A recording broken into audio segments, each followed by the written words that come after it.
chief is ready. Ready to pick up them things and, let's see, I'm looking through the trivia file here. We have a note here that says that the lady who had the first Social Security number passed on. What was her first number? What was the first number? 00000000001. Have you ever looked at your number? You know, everybody's got Social Security numbers and stuff. Have you ever actually looked at your number and saw that as your it's like there's a whole line of people, 47 trillion billion Americans, and your number 349-18794 in line? No, actually, I didn't know that they gave these numbers in rotation, did you? Well, she was 100 years old, so she was the first Social Security. And, you know, when you stop to think, that's really historic, because I have a feeling that from here on in, as long as there are human beings on this planet, they're going to have numbers attached to them. I mean, we're into the numbers game, you know, it's no way. And she was the first one in history to get one. I mean, man, that's really historic. I saw in the paper the other day where the person with a lady, a woman, famous flyer, had pilot's license number 9, died. Yeah, she had number 9, that's it, you know, when they started to issue, well, there were other pilots before that, but she got the pilot's license. You know, they didn't have licenses in the days when Orville Wright flew his plane. You know, that came later. But nevertheless, she was number 9. And her name was Stinson, which is fitting because, after all, Stinson was the name of one of the great airplanes of the period, Stinson. Hey, I one time, one day I was sitting there talking to a guy, and we were in a bar, and it was out on Long Island. A guy I just met there. I was at some kind of some sort of a formal affair, kind of a fete type thing, and this distinguished-looking guy is sitting at the bar, and we got talking. Next thing you know, he says, somehow it came up that we were flyers. I said, I have a pilot's license, and so did he, and so we're talking back and forth. The guy says, yeah, sure. He had one of these sort of very official kind of accents. Sure, I have a pilot's license. Been a pilot now for many years. And he takes out his wallet, and he showed me his pilot's license. And it's the only one I ever saw in my life that was signed by Orville Wright. Oh, man. You know, that's like getting your driver's license from Henry Ford. You know, I mean, he had it actually signed by Orville Wright, see? So there are people among us walking around who are historical people, even though not much. You know, history is a very complicated thing. It's not always just wars. It's not only events of that type. Now, we have our own personal history. Now, you, Corny, you have little vast milestones in your own life, you know, like your own personal Pearl Harbor. You know, when it all happened. And each one of us, like the other day, I don't like to, you know, discuss that kind of thing, because it can get very you can get kind of nervous about it. You know, the urge to rewrite history is, I suspect, one of the reasons why we have art. Really? Oh, sure, you know. Why? Well, art, what is art? You know, so some guy writes a novel about the Old West. You don't think it's like the Old West was, do you? Hell no. It's rewriting history at all times. I mean, we tend to think of the Old West as peopled by James Stewart and Henry Fonda. You know, you can't separate the West from Henry Fonda. And, you know, Henry Fonda, Robert Mitchum, he's always out there, too, walking around, looking mean. And that's the Old West to most of us. So when a guy sits down today and he writes a novel about the Old West, he sees Henry Fonda in his mind. He doesn't see, you know, somebody like Wyatt Earp. He sees Henry Fonda as Wyatt Earp. He sits down and he writes it out, you know. And he even describes him the same way you describe Fonda. And I suppose you have your own idea of what Richard Lionheart had looked like, huh? A little like Robert Morley before he got fat, maybe? Or do you see him as Peter Sellers, forever riding a TWA plane? So, this is just like the old country. Would you please, we got to clear the sinuses just a little bit there, please.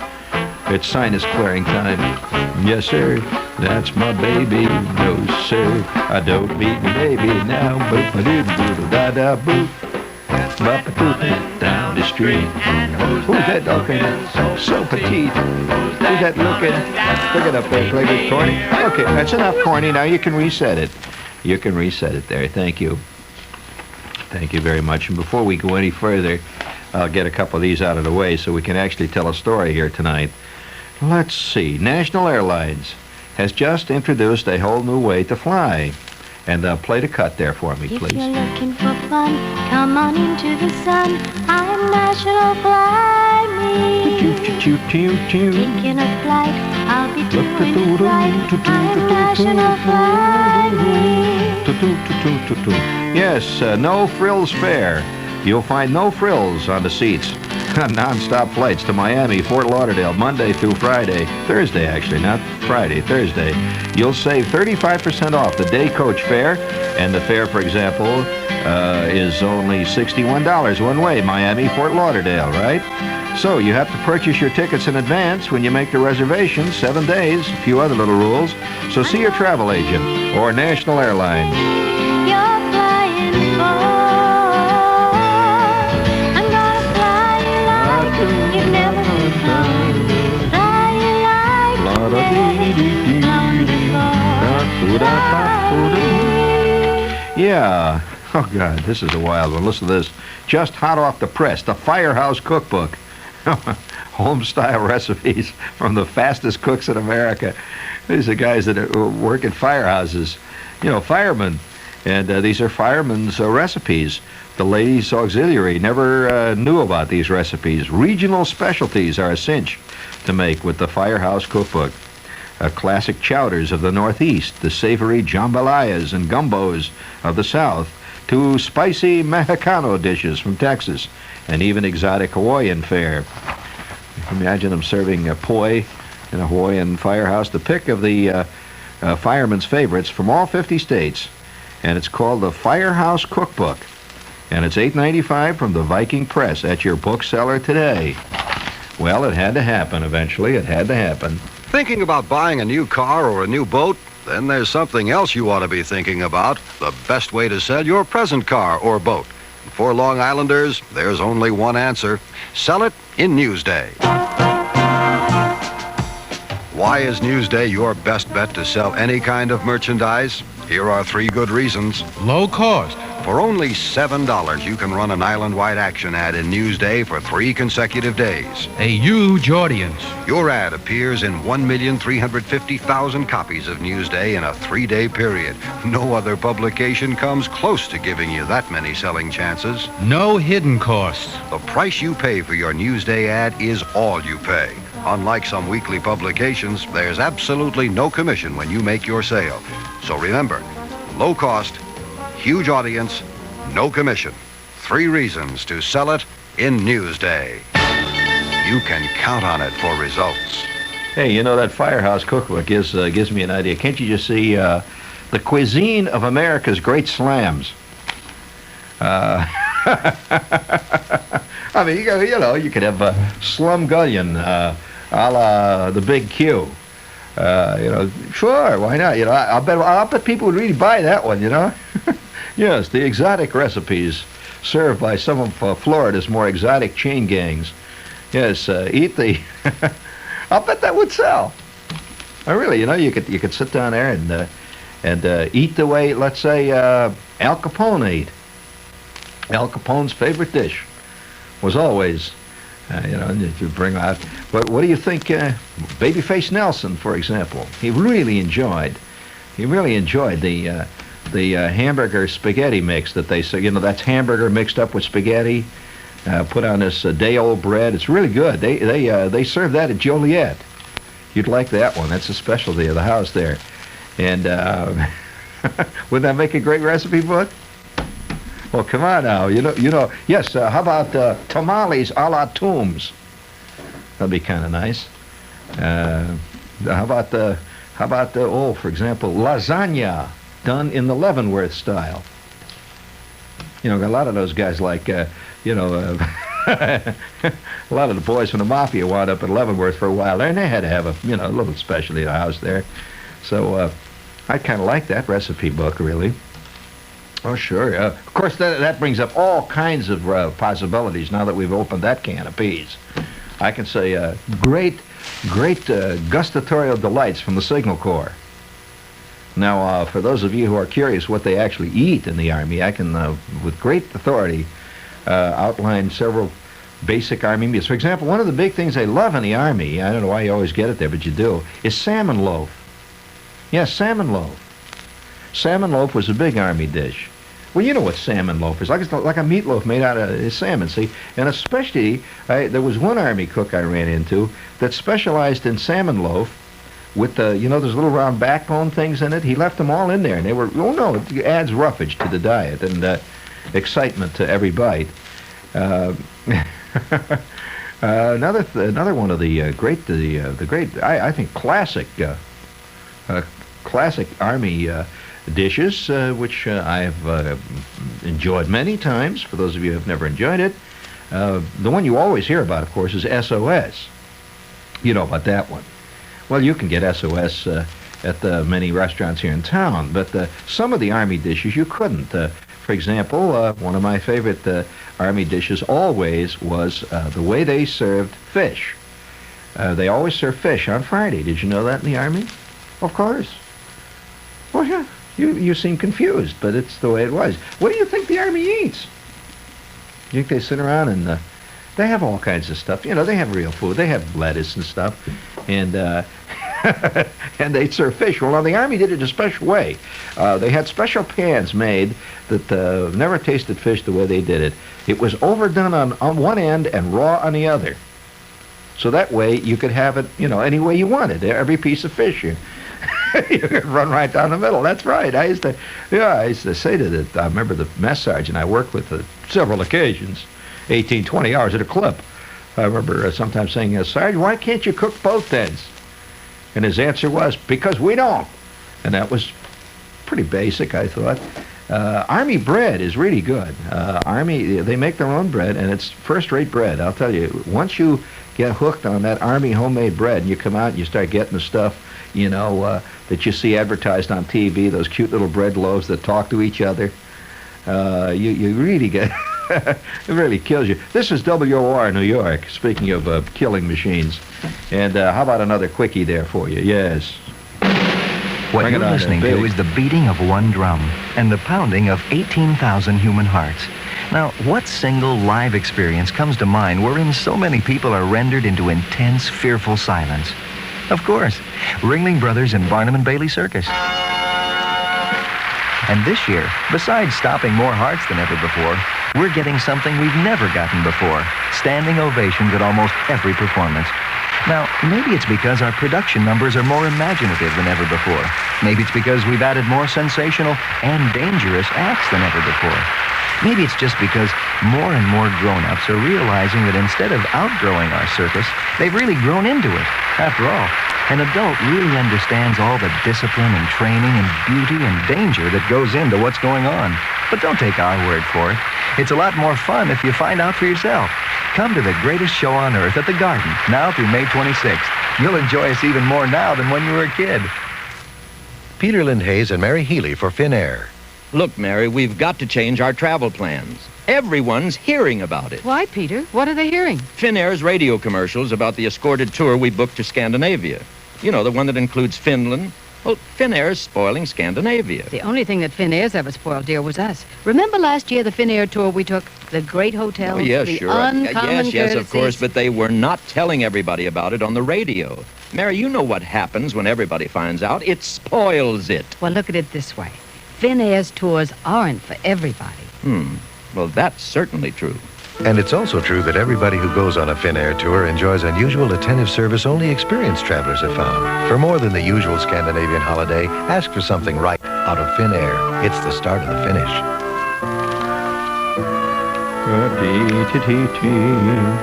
Yes, Finnair has 3 Scandinavian brochures, each featuring tours to Norway, Denmark, Sweden, and Finland. So contact your travel agent. Finland. I've never been in Finland. That's one of the few countries I can honestly say I've never been in. No, I haven't. I've been in Sweden. I've been in all the other countries they talk about, Norway, Denmark. but never Finland. But I don't know. That's kind of a remote. That's a country that hits you as being way off the path of the beaten, the beaten scene. Let me tell you. Speaking of going off the beaten path, how many of you have ever been to Goa? Okay, I have. Where is Goa? G-O-A. Where? Did you say Asia? Well, yes. Yes. Right. Well, you just look it up. You'll find it's a fascinating place. It used to be Portuguese, and the natives there are sort of half Portuguese, half what the place is that they're in. But they're very different from the rest of the people all around them, of which there are trillions. All right, here's another place, Cochin, C-O-C-H-I-N. I have been there. Now, where's that? Aha, okay. See, how's that? You know, it's nothing like sitting in a cocktail party, you know, pulling place. People used to trade names. You know, name trading used to say things like, "Oh yeah, it's the other day when I was talking to Joe DiMaggio." You know, that's very out of date. Now, of course, the big things that are status things are countries. You drop countries. Why? Yes, I remember. I was just curious. This drink reminds me of a drink that I had in Cochin one afternoon. You know what the national drink is in Cochin? Wine? You couldn't be further from the truth. As a matter of fact, it is a liqueur made of the national fruit that they grow there. And it's a fruit that you don't ever associate with liquor. And in fact, you don't even associate it with growing. As a matter, I don't know. It's just one of those things you always see around. Like you never think in terms of where do almonds come from. You can't imagine an almond farm. Well, this is a similar situation, even more exotic. And you walk around in the markets, it's hot. Oh boy, is it hot there! I'll give you that clue. Oh wow! and they not only do they make. I'll give you another clue. Where you might put this in your list of clues. Another national product is welcome mats. Welcome mats, door mats. You know, the kind that are made out of this fiber. Well, that's their big national product there. Yeah. Now, I'll let you just think about that. I mean, you guys think you know so damn much. Well, while you're thinking about that, I'll lay this one on you here. The Village Voice is many voices, of course. And some of the happiest times I've ever spent as a writer were back in the days when I was writing a regular weekly column for The Voice. It's a fine paper. In this week's Voice, its writers range from London to Los Angeles. In fact, back in those days when I was writing for The Voice, its writers ranged from Hudson Street all the way over to Carmine Street and back again. But anyway, the Village Voice is a good paper. It ranges from muckraking to intimate profiles, from militancy to satire. And their writers range from London to Los Angeles. So pick up the Village Voice and keep ahead of the times. We have one more spot here, and I'll lay it on you, and then we'll go into tonight's world. Let's see, it's Buddy's Place, New York's biggest, newest nightclub. It's the biggest new nightclub in over a decade. It's called Buddy's Place. Boy, it takes a lot of guts to open a nightclub these days, doesn't it? Anyway, it's Buddy's Place, and it's opening Monday, April the 28th. Buddy Rich. And he's going to have Nipsey Russell, Carmen McRae is going to be there for the first 2 weeks. And it's at 133 West 33rd Street on the lower level of Marty's Bum Steer 2. So get in on the reservations. It's opening the 28th of April, Buddy's Place. Well, okay. So you don't know about Cochin. I'm not going to tell you. Well, I'll tell you, though, personal history is often, and I want to get back to this. I just got to do this because I had a curious a little thing happened to me here the other day that reminded me very strongly that all of us have our own private histories, which we often don't even talk about to people around us. And it's still back in your mind, even if you don't actively remember it. It's there. And my little moment came about. I was taking a physical. You know, when you're a pilot, you have to take a physical exam every 6 months to get your license renewed, or at least your physical renewed of your license. So I go down there, see, and I'm having this physical. And a very cool doctor guy I know, see, he's taking all the facts down, he's writing stuff down, he's got these little things he pumps up at the meters, you know, and he looks into your eyeball and he shines light in your head and in your ear and all that stuff. And he makes you run up and down the room 4 or 5 times, and he listens to your heart and all that stuff. And this goes on for about 20 minutes. And a physical exam can be, is either, it alternates between being boring, apprehensive. You always think one day he's gonna run your eyes. He says, "My God, when did that happen? Look at that thing growing out of your ear." Well, you know how it is with a physical, see? And you either are apprehensive, you alternate between being bored, which it can be very boring. You sit there and he says, "Here, put this in your mouth for 3 minutes." And you sit with the thing sticking out. Or he has these little flat sticks. I've got the only doctor that puts those little flat sticks in your mouth, and all of them say popsicle on it. And he sticks it way back. And he says, "Oh, hold it there now, hold it there." So now say out. He says, and he writes something mysterious down. By George. And you can really begin to worry when he says, say, Al, come on in here. I think you'll find this very interesting. Al's the doctor that works in the next room. Then you can start worrying, right? Right, Corny? So you go through this thing, see? It's alternately either exciting, because, you are being examined, and you always wonder, and it's boring, and it's also quite, at times, curiously humiliating. That's there you are. You're stripped naked before a fellow human being, and he sees you as just another one in the great long list of animals that have come in and out of there. It's like a guy in a butcher shop, looking over at all the cows. He doesn't, So he's sitting there, seeing, he's writing down. He says, "Oh, by the way," he says, "I meant to ask you. I've been examining you and working with you now for a long time." He's my doctor.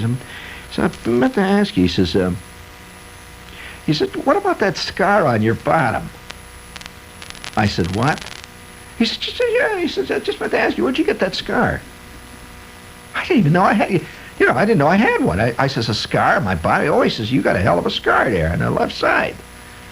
"Scar on my bottom?" I said, "Oh, come on, you're kidding." He says, No, really. He says, you got a fantastic scar there.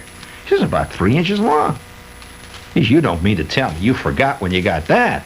He says, "You look like you was hit with a shell fragment or something there. I mean, it's a really goodie." I said, I don't remember getting this. I said, "You sure you're talking to me? I mean, are you looking at are those my records you got there? Or is that somebody else?" He says, "No." He says, "Oh, wait a minute." He says, "Get up. I will take a look at that again."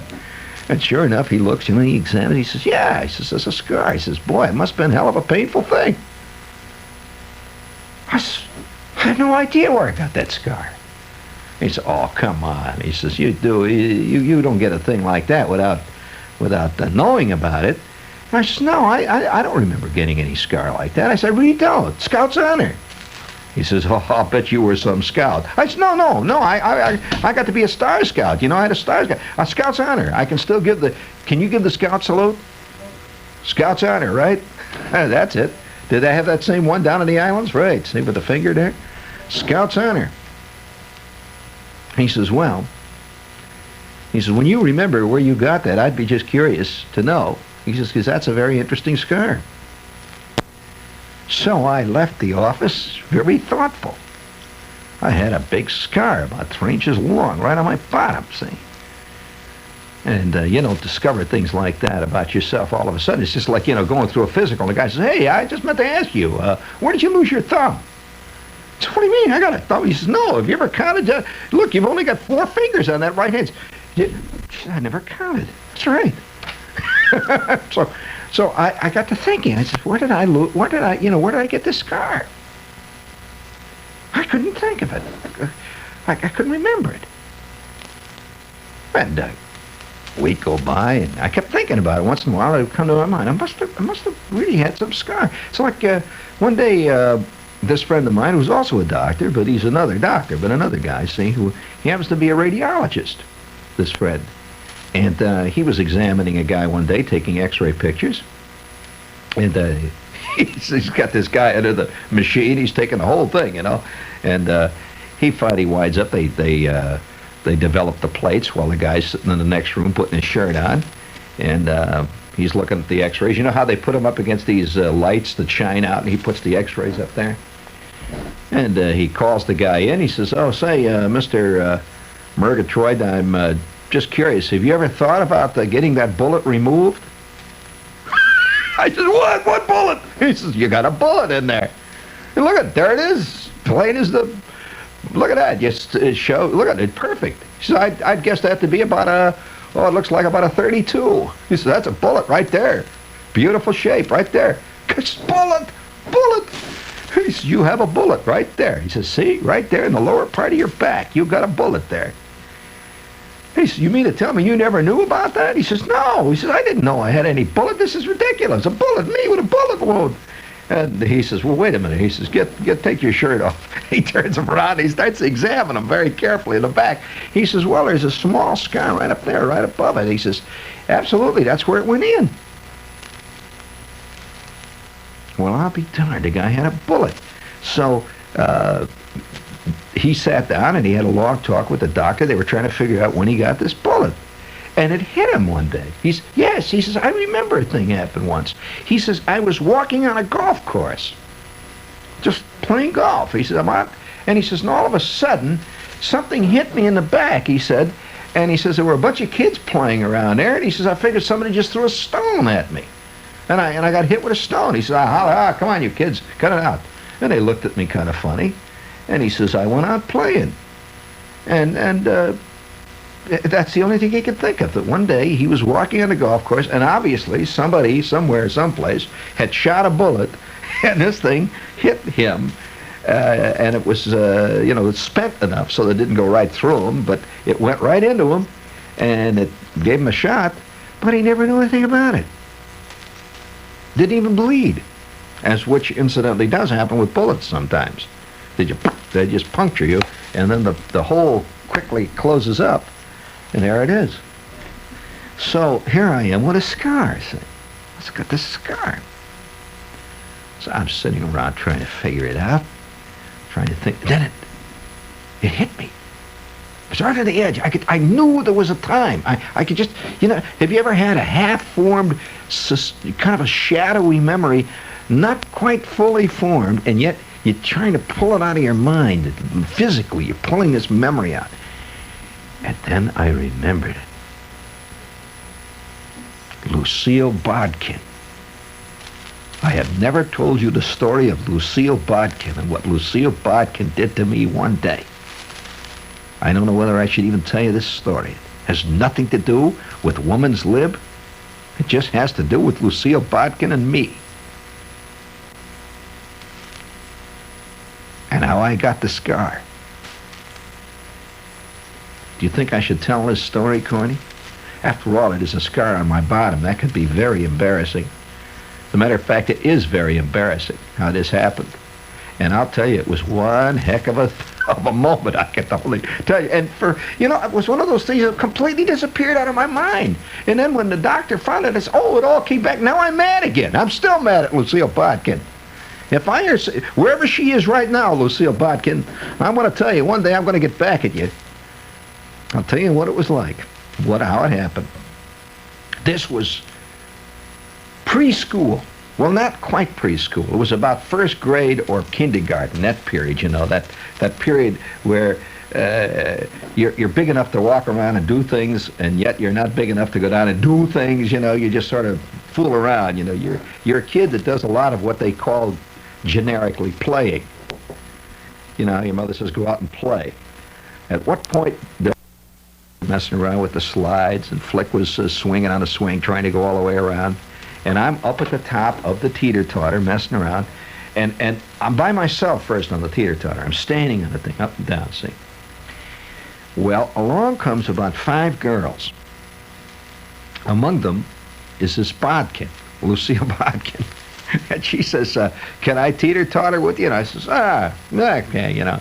She weighed about 20 pounds less than I did, see. So I said, okay. So I get on the end there, and I figured this is a great way to, you know, flip her up in the air. So you just, you know, hop up. So she gets down the end of the teeter-totter, and we start going up and down.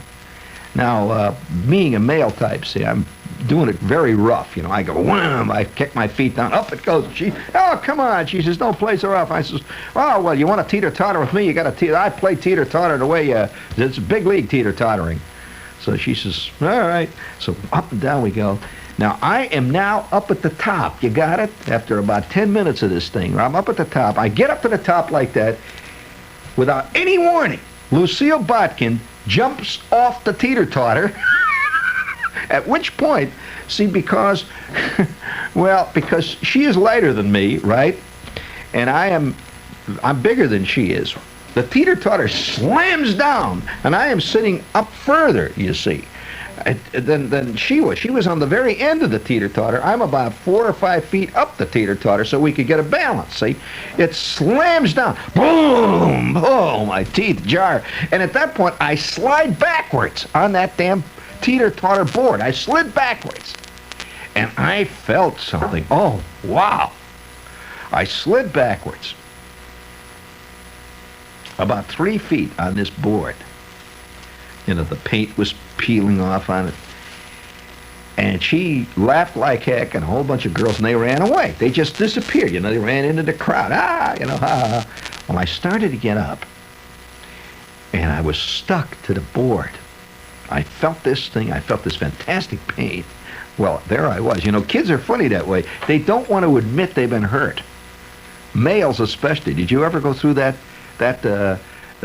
thing when you were a kid, Corny, where you didn't want to admit you're hurt, like you'd be doing something, you'd twist your ankle, oh, no, nothing. And there you're walking around, the bones are sticking out, you know. Oh, it's nothing, it doesn't hurt. Well, I got off this board, and as I did, I ripped my blue jeans, which were new blue jeans. That was held right there at home. See, I knew that. So I go back to the swings, and I'm hurting. See, I'm really hurting. And I go back to the swings, and my leg is stiff. That's what's so damnedest thing. My leg, I could hardly bend it. See, it was hurting like hell. And I go back to the crowd, see, and Schwartz says, what's the matter? You rip your, oh, wow, Shepard ripped his pants. And Flick says, what's the blood on there? I says, blood. I reach back, and there's blood all over my bottoms. Oh, man. Now, a girl had done it, you know, to begin with. So, oh, nothing. I just, you know, had a bottle of red ink in my pocket. It broke, you know. So I spent the whole maybe 2 hours out there hobbling around this doggone park. And all the while, it's hurting worse and worse, and I knew something bad was wrong. I really knew it, see. So I finally figured I gotta get out of here. I gotta go home. And I got on my bicycle. I had a bike, and oh my God, did that hurt. Oh, fantastic pain. And all the while, there's Lucille Bodkin and her buddies there. I didn't want to admit they did anything. See, I didn't want to admit it. So I says, well, I'm just going to walk my bike home. So I get off, and I walked all the way home with my bike.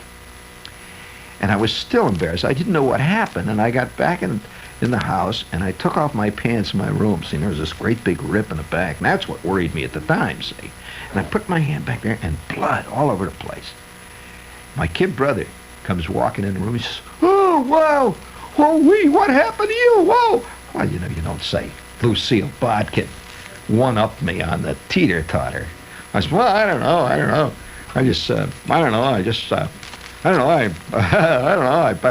got a cut. I don't know.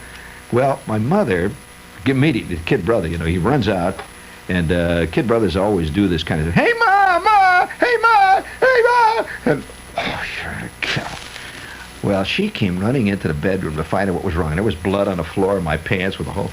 She looks at me. She says, oh, my God, it's unbelievable. She says, quick. And she grabs a hold of me and takes me out in the car, and she takes me to the doctor. And it was only when I got to the doctor that I realized what had happened. To this day, it was so painful that I've kind of blacked it out. Do you know, I had roughly an 8-inch splinter that was embedded in me. I slid backwards, and this splinter went right in, man. Zap. And he looked at this thing, and he says, good Lord. I can remember him saying, now, where did you get this? I says, at the park. And he says, okay. He says, all right, now. He said, we're going to the hospital. I can't do it here. And the next thing it's the only time I was in an ambulance. I'm in an ambulance, and the lights are going. Oh, wow. And I remember being in this white room with all the white lights, and they got this white gown on the top of me, and they're injecting anesthesia in me, and the whole business, and he pulls this, they got this thing out, they pull it out, and for about roughly 2 weeks, I was not allowed to even get up. They had me all bandaged up because they were afraid it was going to cut a vein or an artery or something. And I was lying flat on my stomach. And you know, that had completely disappeared out of my mind. Like giant scar. Now, I should have told my doctor, well, I'll tell you where I got that scar. I don't like to talk about it. I'll tell you, it was, well, it was a burst of anti-aircraft fire. And we were flying at 40,000 feet, and we had just approached the... You can't tell your doctor you got this on a Teeter Totter because of Lucille Bodkin. So would you please there, wherever Lucille Bodkin is tonight, you have forever scarred me, baby. Oh. I remember her cackling, running away cackling after she jumped off the Teeter Totter. Well, you know what happens when somebody jumps off the Teeter Totter and you're way up at the top. You come down, I'll tell you, you come down like you got shot right there. Bow, you're like a duck on the opening of hunting season. Down you come. Well, at first I thought the jar when I hit was what hurt me. But sliding backwards was what did it. Makes your teeth stand on edge even now thinking of it. Oh. By the way, I've never yet told my doctor how I got it. So if you run into him, tell him. Oh, bring it up there, big there. I'm too embarrassed to mention it to him.